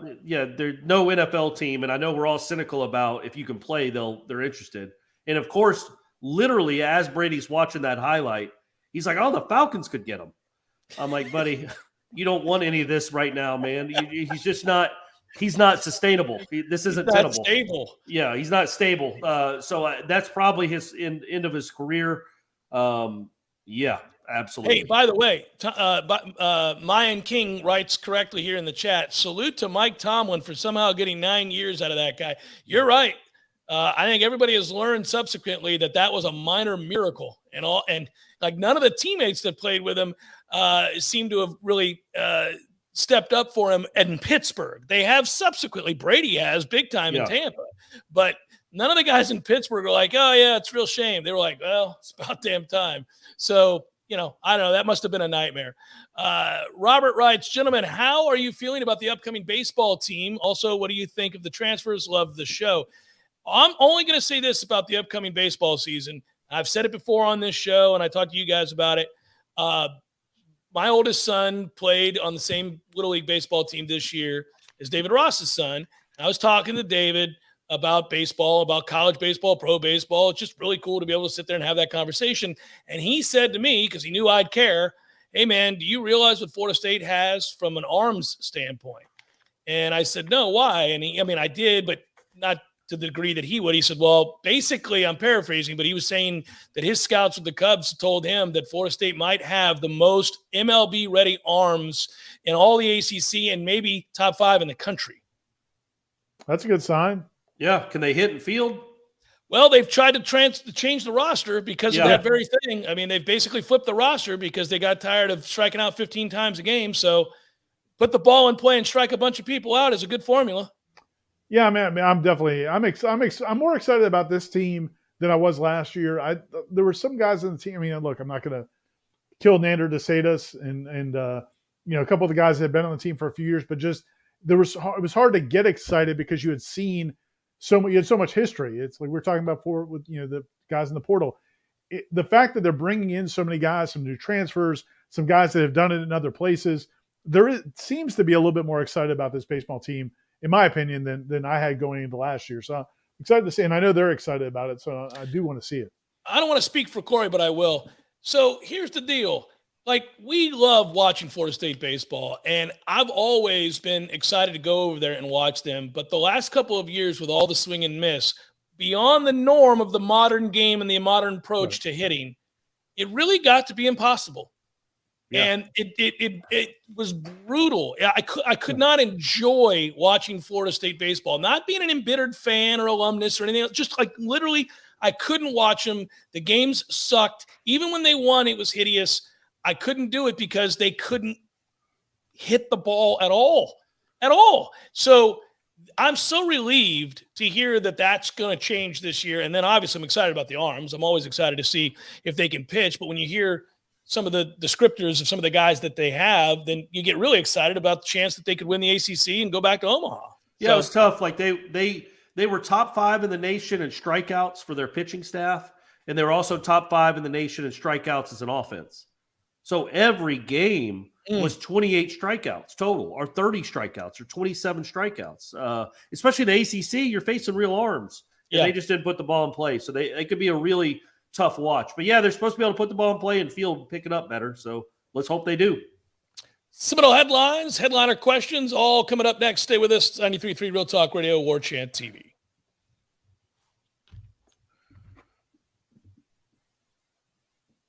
Do you have enough money to fund your income for life? How should you claim Social Security? And what's your plan for health care and long-term care? Pete Tyson and Preservation Financial Group are here to help you preserve your retirement. The team at Preservation Financial Group can help you get organized, guide you through critical retirement decisions, and create a comprehensive income plan designed around your needs. Don't leave your retirement to chance. It's crucial to understand and address relevant risk before you retire. To schedule a free, no-obligation consultation, reach out to Pete Tyson and Preservation Financial Group today. 850-523-6118. That's 850-523-6118. Or visit them online at preservationfinancialgroup.com. Hi, I'm Andy Cohen with Florida Farm Bureau Insurance. When I was a law enforcement officer, I devoted my life to a career of service and protection. And as an agent with Florida Farm Bureau, I'm continuing that promise. Farm Bureau Insurance has been protecting what matters most for over 75 years. Your home, your auto, your family, your life. Who's protecting you? Give me a call. 850-671-FARM. That's 671-FARM. At Florida Farm Bureau Insurance, helping you is what we do best. I called Swain Pools and Spas. Now I'm soaking up the fun when I want to. I called Tallahassee Car Care and they're fixing my car when I want to. Hey, what are you doing? This is a Swain Pools and Spas commercial. I'm turning it into a Tallahassee Car Care commercial. But Swain Pools and Spas is a full-service shop offering sales, renovation, supplies, and more for years. And Tallahassee Car Care is a full-service shop offering brake and tire service, batteries, oil changes, and more for years. But people go to Swain Pools for quality and reliability. Nobody knows more about pools and spas, and Swain has new Caldera spas in stock right now. And people go to Tallahassee Car Care for their 5-star service at great prices, with most maintenance done by their certified technicians while you wait. You know what? Just look for the big Swain sign on West Tharp Street, because Swain Pools and Tallahassee Car Care are under the same roof. Online at swainpools.com. Online at tallahasseecarcare.com. Swain Pools and Spas. Diabetes, high blood pressure, anxiety meds, everyone's on them. If you're a 50-year-old male, maybe a bit beefy, or even with type 2 diabetes, $1 million of term insurance may only cost you about $200 a month. Affordable term life insurance is out there. Call Term Provider and speak with Big Lou at 800-481-1458, 800-481-1458, or visit biglou.com. Remember, Big Lou's like you. He's on meds too. We're planning a trip to Spain later this year. But our Spanish is pretty bad. So we're using Babbel. Babbel's conversation-based method teaches you real-life words and phrases. And with Babbel's interactive, bite-sized lessons, you'll remember what you learned. There's no easier way to learn another language. Ahora hablamos español. He just said, now we speak Spanish. Babbel, language for life. Now try Babbel for free. Just go to Babbel.com. That's Babbel.com. Life is stressful. Dinner shouldn't be. That motto is why Register Sausage has been doing business in the Florida Panhandle and Lower Alabama for over 75 years. A proud sponsor of Seminole Headlines, Register Sausage always provides the best Southern smoked sausage to over 140 grocery stores and restaurants throughout the Southeast. Headliners have discovered the Register's difference. You can too. To find a store that carries Registers near you or to buy directly, head to registermeats.com. That's registermeats.com. Register Sausage. Yay, sausage! Seminole Headlines returns now.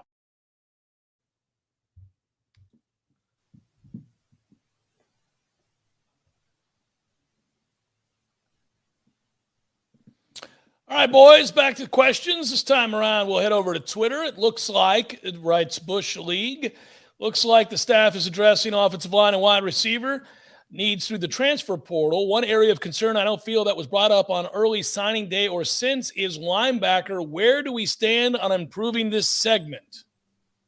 I mean, they are looking at the transfer from UCF, who is originally from Miami. Randy Shannon signed him at UCF, had 100 tackles last year, and he's in the portal.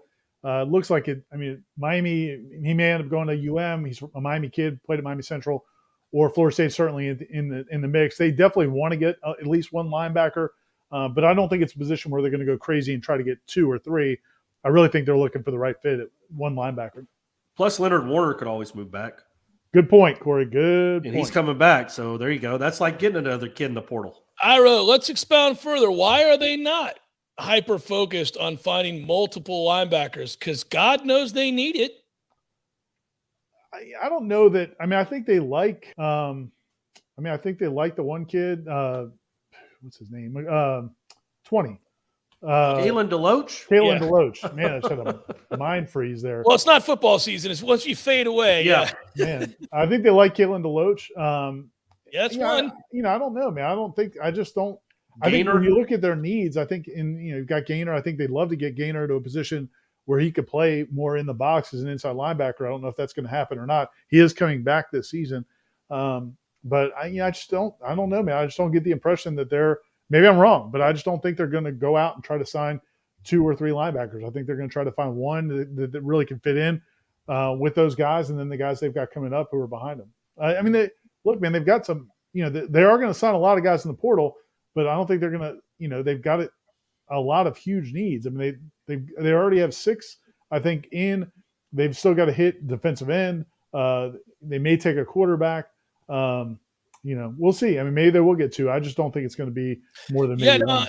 I'm not blaming you. I'm just questioning openly that decision if that's the route they go, because I think their linebacker play is substandard, and I don't see a ton of hope on the horizon there. So not early on, anyhow. So I would hope, just hoping, that they do look towards having more than one that they sign here.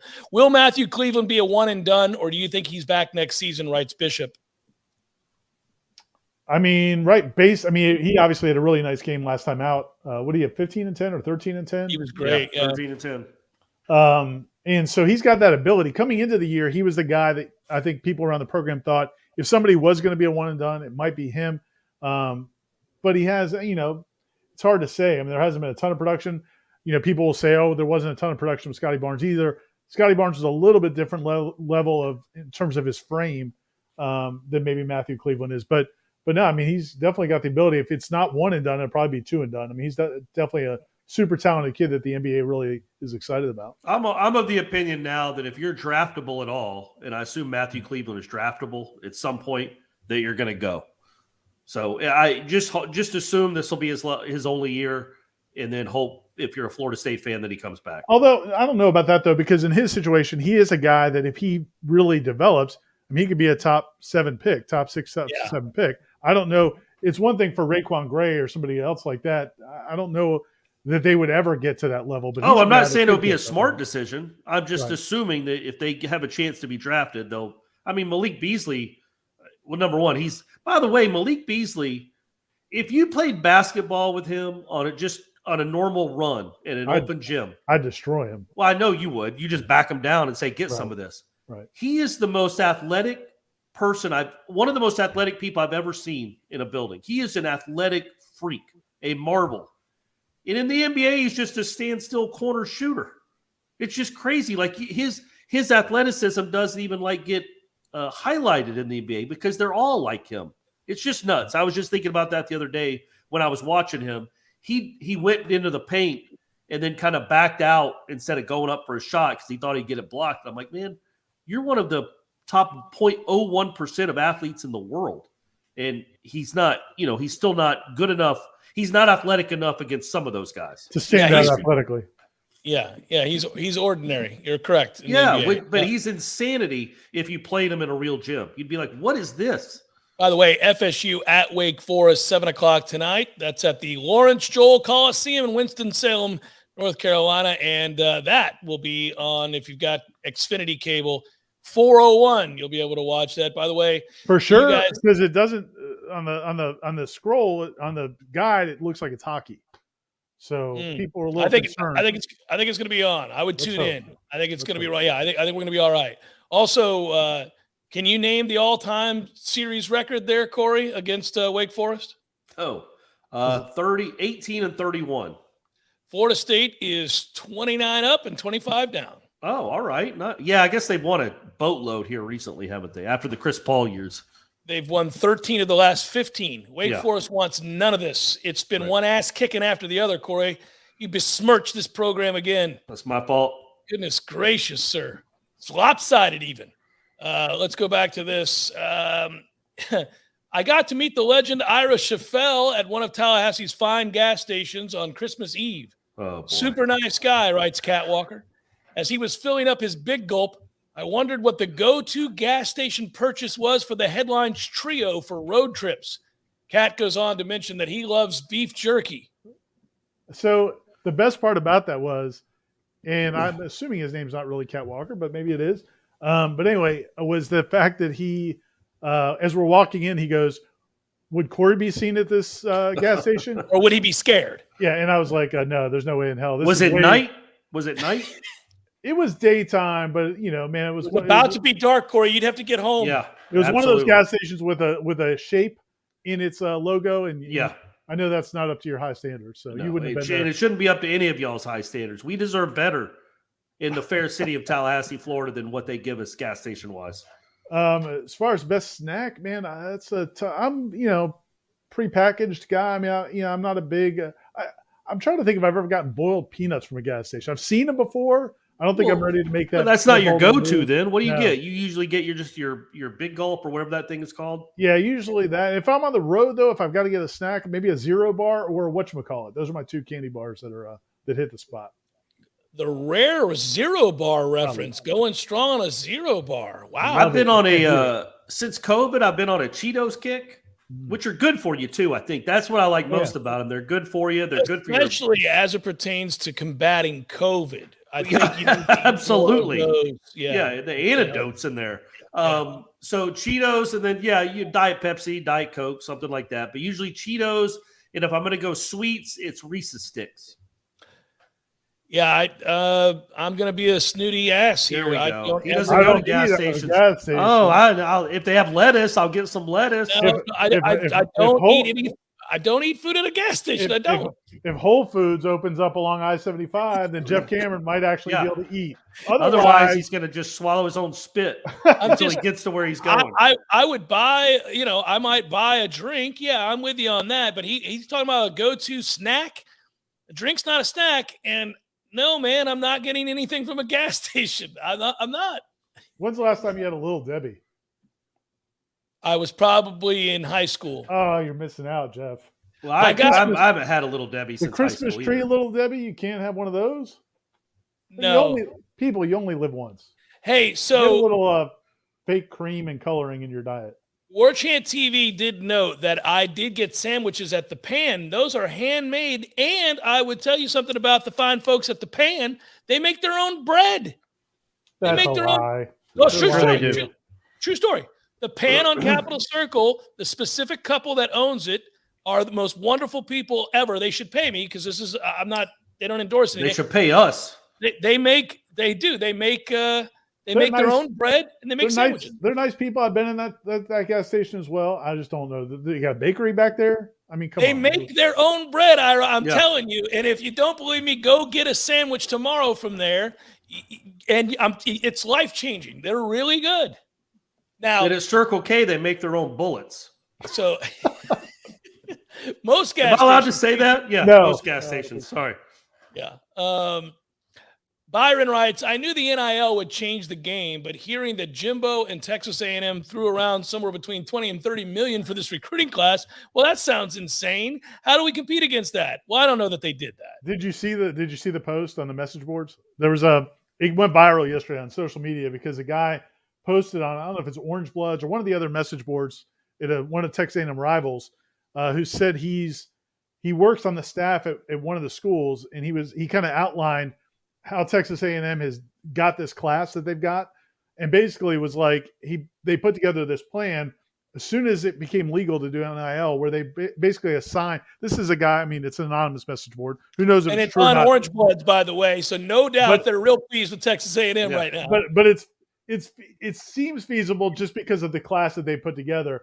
But basically, they had like this whole plan where they assigned recruits to boosters to set up on NIL deals.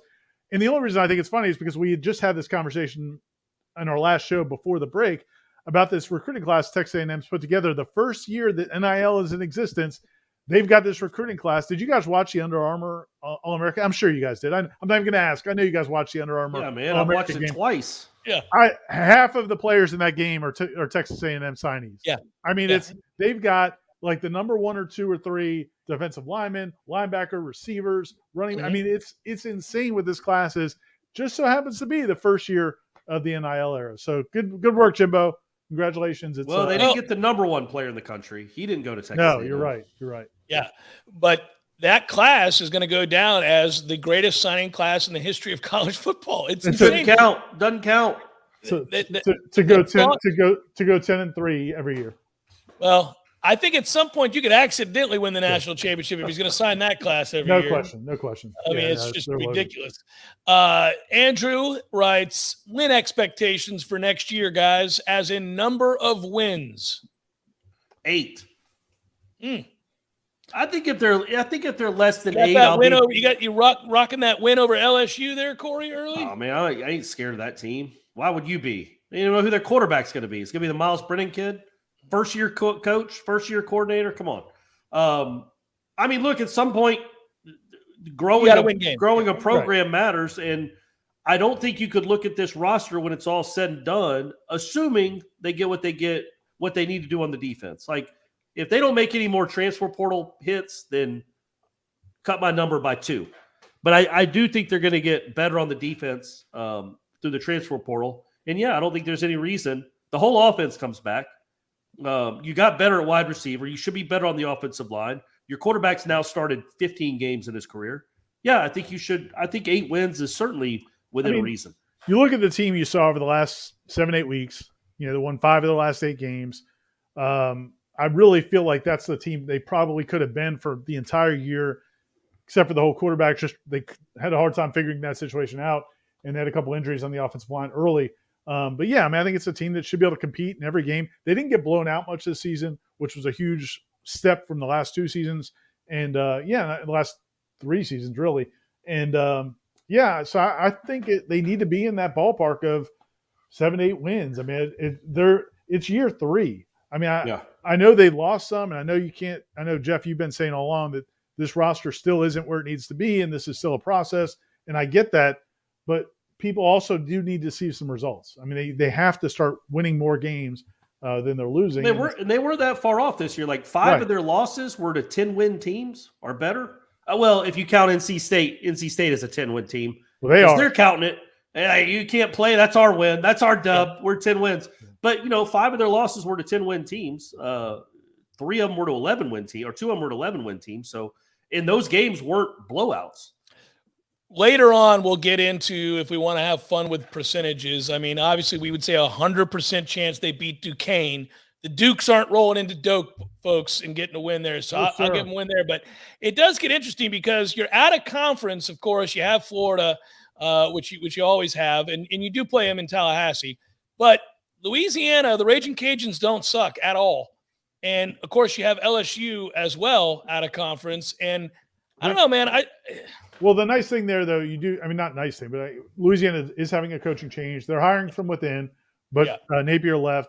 They also have to replace their quarterback, I believe, who was a stud.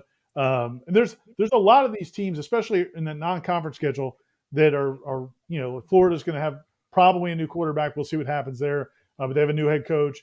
Miami's going to have a new quarterback. I mean, there's a lot of transition for a lot of the teams they're playing. So again, man, if Jordan Travis takes another step and becomes the guy they think he is, I think it's unfortunate the LSU outside. Yeah, it's unfortunate the LSU game's in New Orleans because I do think Florida State's in a better position right now than where LSU might be from a big picture standpoint with the coaching change and some of the guys are leaving their program. But it will be in New Orleans. It'll be a road game. Yeah, I go back to what we talked about. The bottom line here is you got no chance to win 7 or 8 games if you don't get this defensive line bolstered. So it's all about this transfer portal. You better get some guys in like you did last year. Yeah. Keir Thomas and Jermaine Thomas changed everything about who Florida State was. So if they don't get something, maybe not akin to that, but something close, they're going to have a hard time getting stops because they're not great at linebacker and they won't have the depth or talent up front. And so that listen, that's I'm going to be watching. It's why these questions are hard to answer January 4th in the new world of college football. We have no idea what this roster will look like 2 weeks from now, much less 8 months from now. So that's why, or what LSU will look like, or what Miami or Clemson will look like. We have no idea right now. By the way, before we break, don't forget Horizons Bar and Grill. If you're here in Tallahassee, you want to swing on by and get yourself some tasty goodness. It's been too long since I've been there with the holiday break and traveling and all that. I'm beginning to miss it, quite literally miss it. I can't wait to go there. Maybe later in the week as we get towards Friday, get an ice cold beer. They've got a good selection of Florida brews as well as others outside the state. And then, of course, you could belly up to a nice bar with 4 big televisions right there. And then, of course, you go sit in the booth. They had televisions everywhere. So you got the games on. You're not going to miss anything. And then the food is fantastic. I already talked about the 30A with the chicken, and also the Springs chicken is good too. We'll call it Springs chicken, whatever the hell that's called. That's delicious. I also get the shrimp. So there's so many choices. We want to thank our friends at Horizons and remind you, since you guys are, many of you, watching or listening on 93.3 here in town, just to swing on over and get yourself some food to go. Yeah, it might be a good place to watch the Georgia National Championship game, too, on Monday night. Just Big throwing win. that out there. Is that where Big the win.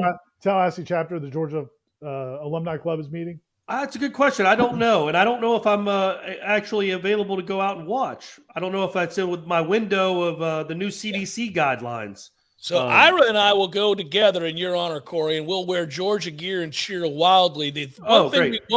One thing we won't do is watch a team get up 17-0 and say, well, we got no shot. Got no shot. Because that's what you would do. Well, absolutely. Yeah. Well, yeah, if Georgia's up 17-0, I'm going to stop watching the game. There's no point. There's no enjoyment of that at all.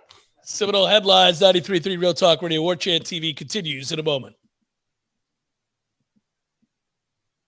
Utility truck crashed on Appalachia Parkway Monday morning, leading to serious injuries for the driver. TPD reported the crash on its Facebook page around 8 a.m. Monday. It happened in the 700 block of Appalachia Parkway, where the truck crashed into an overpass. At the time of the crash, all westbound lanes of Appalachia Parkway from Monroe Street to Franklin Boulevard were closed, so TPD crews could inspect the area. The Tallahassee Police Department arrested 37-year-old Nathan Lewis in connection to a fatal New Year's Day shooting on Okaloosa Street. Officers determined he shot and killed the victim after getting into an argument with him. The release says police say Lewis shot the victim while he was standing outside of his car. The victim then re-entered his car to drive away and crashed into a nearby fence. EMS tried to save the victim's life, but he died at the scene. Lewis was taken to Leon County Jail on charges of second-degree murder and possession of a firearm by a convicted felon. This is Rachel Lene with your Real Talk 93.3 local news update, brought to you by Mac & More Systems, Tallahassee's go-to Mac store. Check them out online at macandmoresystems.com. This is meteorologist Paul Trombley with your Real Talk 93.3 weather update. Daytime highs approaching 60 this afternoon. Under cloudy skies, winds out of the east around 5 miles per hour. Partly cloudy skies tonight, lows level off around 46. A blend of clouds and sun again tomorrow, highs around 66. High of 71 Thursday with a chance for scattered showers, 71 Friday. This report is brought to you by the Lawn Johns. For all your landscaping and lawn care needs, visit thelawns.com. Right now, 58.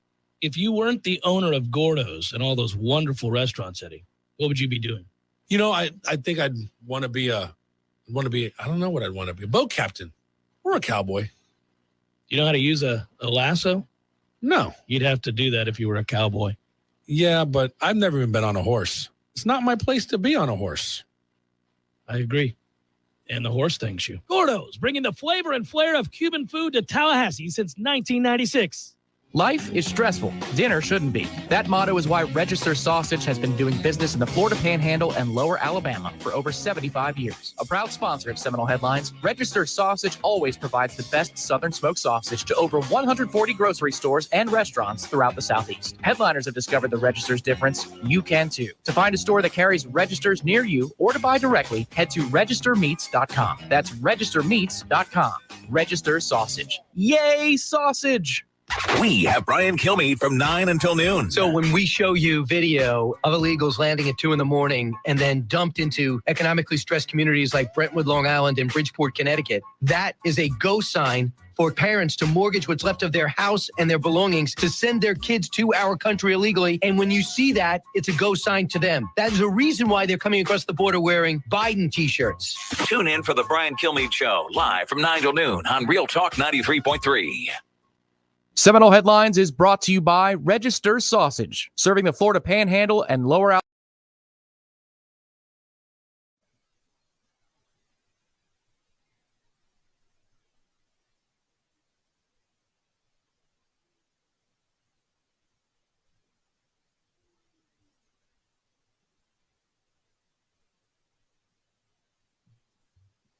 It's a long one for you, Corey. Gordon writes, Happy New Year's, fellas. My resolution is to stop yelling at the media display in my car as I drive around listening to the Seminole Headlines podcast days later and actually address issues that are unresolved. With that in mind, I want to commend Jeff for attempting to explain the Gasparilla theme to Corey. It's not a boat parade. It's a pirate invasion. Historically, pirates did not float up and down rivers when they pillaged a seaside village. They docked their vessels, stormed ashore, and wreaked havoc on land. That's why ye mystic crew of Gasparilla doesn't float up and down the Hillsborough River in the manner you saw the Lightning and the Bucks celebrating their championships.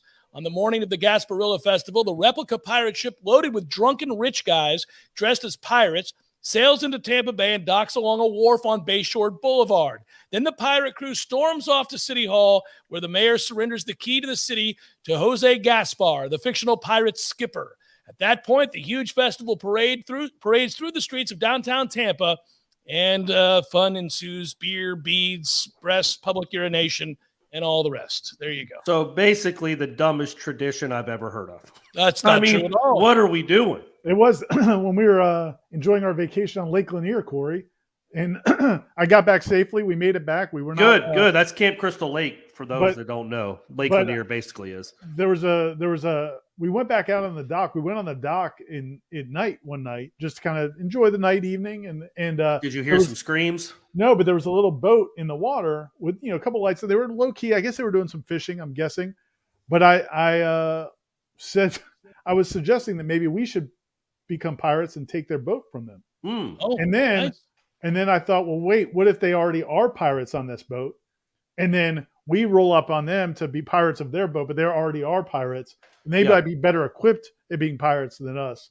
But I was thinking about the whole Gasparilla. I don't feel like pirates had those kind of thoughts, Ira. I just think they went. Well, see, that's I just don't like celebrating pirates like Tampa does, apparently. You guys love pirates. Well, they're pillaging. It is a port city. It is a celebration of the state's unique geographic principle. Yes, it's correct. But is a buccaneer another name for a pirate? Yeah, buccaneers are swashbucklers. They're pirates. Yes. So they're lawbreakers. Have you seen you seen their stadium? They're also champions. You're right. There's a lot of lawbreakers in that stadium. I can promise you. Hey, real quick, Tom Morton mentioned in the chat with defensive end. We probably should have brought this up. Dennis Briggs, Adam Fuller said on signing day that they're looking at the possibility of Dennis Briggs moving back to defensive end. He spent the last year and a half at defensive tackle. He originally started as a defensive end. What are your guys' thoughts about that move? Could you see him? Obviously he's not going to be a 10, 12 sack guy at defensive end, but he's a really nice football player. Mm-hmm. Do you think that's a good move? And do you think does that allay any of your concerns about defensive end, assuming they've got Lovett and Cooper and some of those other guys at defensive tackle? You said it right. He's a very good football player, an emerging, very, very good football player. He's tough. He's quick. His first step, I like him a lot. So I'm not going to say he can't do something. It doesn't completely allay my fears. But yes, I don't. He could be a part of the solution. He could be part of your solution. Yes. Well, he is one way or the other. He'll be playing for you next year. Wherever he's lining up, he'll get valuable snaps. But I don't think that's going to be like Jeff said, that's not allaying anything because you still need some. You're losing 20 sacks from your two starting defensive ends. You got to find. You're not going to be able to replace all those maybe, but you can replace a good portion of them if you go make the right finds in the portal. Alejandro writes, we said that Texas and Texas A&M could not just throw money at a problem, but now they might be literally throwing money at the problem and recruits. Will this change our minds? I think Jimbo just showed what this recruiting and oil money can really do. And then he wants to know if we think they can win a national championship. Oh, sure. Yeah, absolutely. If you sign the best class in the country 3 years in a row, let's say, you got a good shot. Now, some of those guys that you signed in year one that aren't playing in year three will be going somewhere else, but you're still signing great classes. And that's what gives me pause. I mentioned it in the last show. I think that's what gives me pause about Miami is like, now that this is out there, like getting players, acquiring players has always been the number one most important thing in college sports, period. Well, in sports in general, get the best players. You got the best chance to win. Miami's had a real hard time getting the best players the last 20 years. Well, if all of a sudden you got money to throw at them to come play at your institution, it doesn't matter that they play 45 minutes away. It doesn't matter that they have a IPF that's 50 yards long and the facilities aren't up to snuff. They're getting paid. So that the player acquisition is the most important thing. And that makes me think that, I've always written off Miami, but this new world order kind of makes me think that, yeah, if they got somebody that can pay these guys.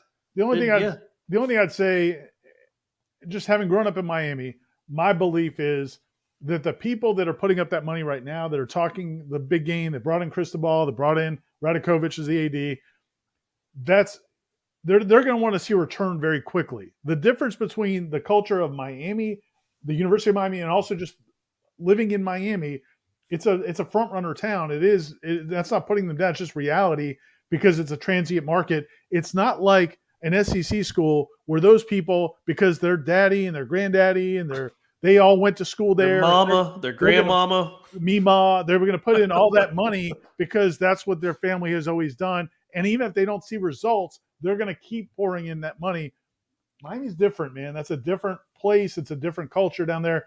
If they don't see returns pretty quickly, you're not going to see those people just writing checks year after year after year, in my opinion, the way you do it at these SEC schools. So they better hit it right now while those people are ponying. Plus, most of the Coke money doesn't even come through Miami anymore, does it, Ira? Is it coming through Texas now? We have more Twitter questions, Jeff. We do.